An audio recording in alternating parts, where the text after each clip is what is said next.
far. You've got A-Decks Explorer up from the bridge, you go into the gun turrets and even down into the engine rooms. Now all the buildings behind it, all the way along there, is a privately owned part of London. It's all owned by the Q80 royal family. Now they converted the old wharves and warehouses that once stood along there into office spaces, hotels, bars, restaurants. A little further on there you can see its own hospital, it's got its own pier and it's guarded by its own police force.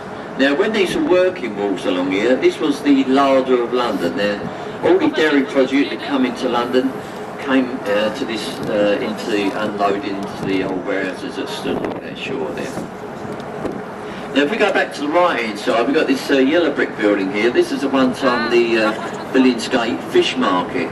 Now that traded there for over 900 years. They broke tradition in 1982 when they moved it to larger premises. Now the only fish in that building there are the golden ones as you see on top with weather vanes. The blue glass building alongside of it is the headquarters and training ground to the London Winter Cleaning Association. Well, it could be, I suppose, couldn't it? No, it's not really. It's actually offices to the Daily Express newspaper group.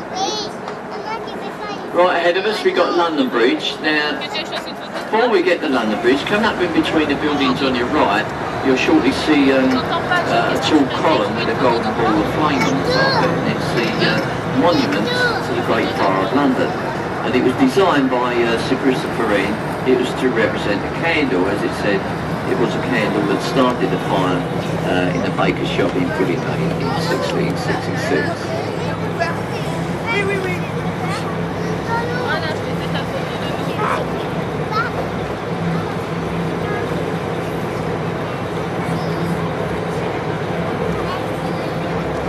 Over 2,000 years ago.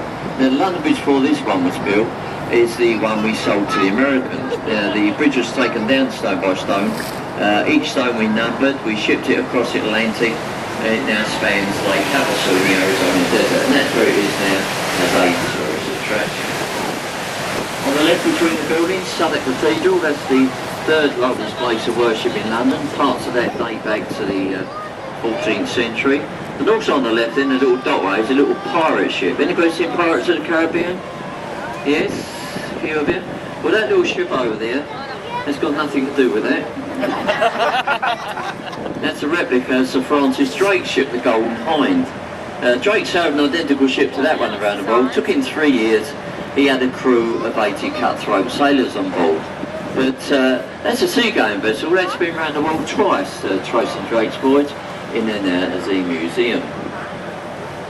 This is Cannon Street Railway Bridge, built in 1866. It's the oldest of the railway bridges across the River Thames now. And if you look to your right there, you can see the Victorian towers built on top of the station. Now, as we come through here, you'll see a couple of barges here with great containers. This is how we deal with London's Household Refuge. All the black bags that are thrown out during the course of the day, brought to these depots here in London. And on the high wall during the week, the totes come up here and tow these barges down to the landfill sites down on the coast of Essex. That's what we're doing rubbish in London. For our own residents. Anybody from Essex? This is the Southwark Road Bridge, this one. It's one of the narrowest road bridges, built in 1921, this bridge.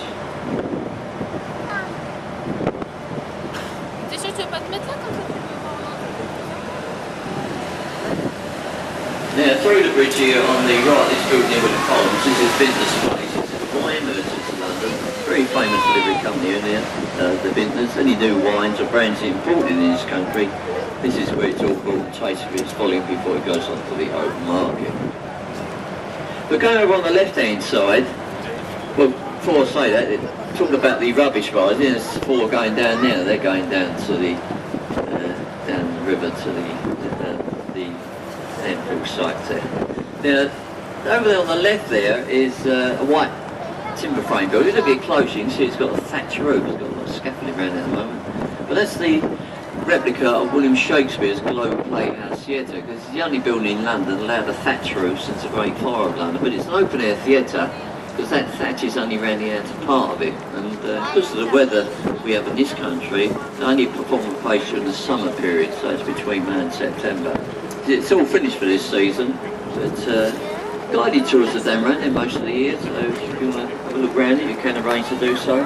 Very interesting to have a look. So this is the Millennium Bridge. Now, if you see anybody out there, give them a wave. Is there anybody out there? Wave out to them. Are they waving? Waving back? They say if anybody waves back, it's 7 years of bad luck. No, I'm only joking, I'm only joking. This is the Millennium Bridge, and it's built in year 2000. Actually known in London as the Wibbly Wobbly Bridge, and that's because when it first opened, it actually swayed from side to side, so they had to spend a lot more money on stabilising it. If we look here right there above the building, you see the dome and the gold cross here, St Paul's Cathedral. That's the masterpiece of Sir Christopher Wren. It's 365 feet high, it took 35 years to build, completed in 1710. And over on the left there, that tall building there with the tall chimney, that was the one time the Bankside Power Station, and that's now the Tate Gallery for modern art. That's where they show contemporary modern art on the Tate. It's free admission to have a walk around it. Once you've been inside, you sort of realise why. There'll be a lot of modern art. It's all over there. These are the Blackfriars bridges. The first one is the railway bridge. Now when we get through here, in between these bridges, you'll shortly see 12 red columns, 6 either side of us, which were the columns of the first railway bridge to be built across the River Thames.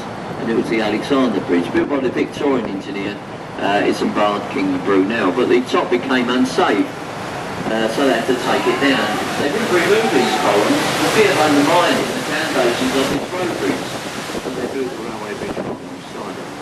And this is the road bridge opened by Queen Victoria in 1869.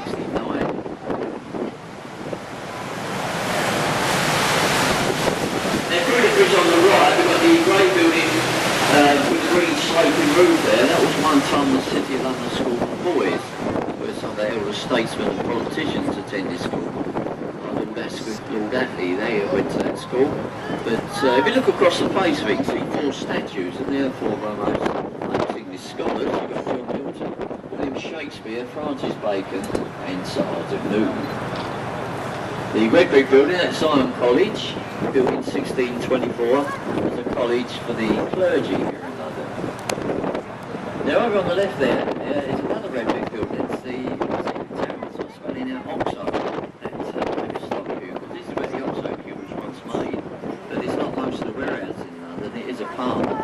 There's a shopping arcade on the ground level there. The main part of it is on the roof. That glass dome roof up there, a very exclusive restaurant. And it's all run It's very nice, but it's a bit pricey up there. But I suppose you get a nice view of the river though, whilst you have your meal. And a little further on, you've got the skyscraper building, low-line buildings in front of it. Now this is the headquarters and studios for London Weekend Television. This is where we get our programmes here in the London area. Now if you live in London, you know that you use this room as a backdrop. Now during the day you get the chat shows and news bulletins. You very often see these roads passing. So there may be a programme going out there. So if you want to give them a wave and a smile, make out you're enjoying yourselves. You might get recognised, but unless you're on the other side, you shouldn't be. You should look to the right. And over on the right here, all this area is all exclusive to the legal profession. This is where all solicitors and barristers have their chambers. And coming up on the River Wall, we've got this archway. This is Temple Arch, and it's a boundary between 2 cities. Because we're now about to leave behind us the City of London, and we're now entering the City of Westminster. Now this ship here, the Wellington, she was once a sloop of the New Zealand Navy. She's now floating livery hall for the Honourable Company of Master Mariners. It's a club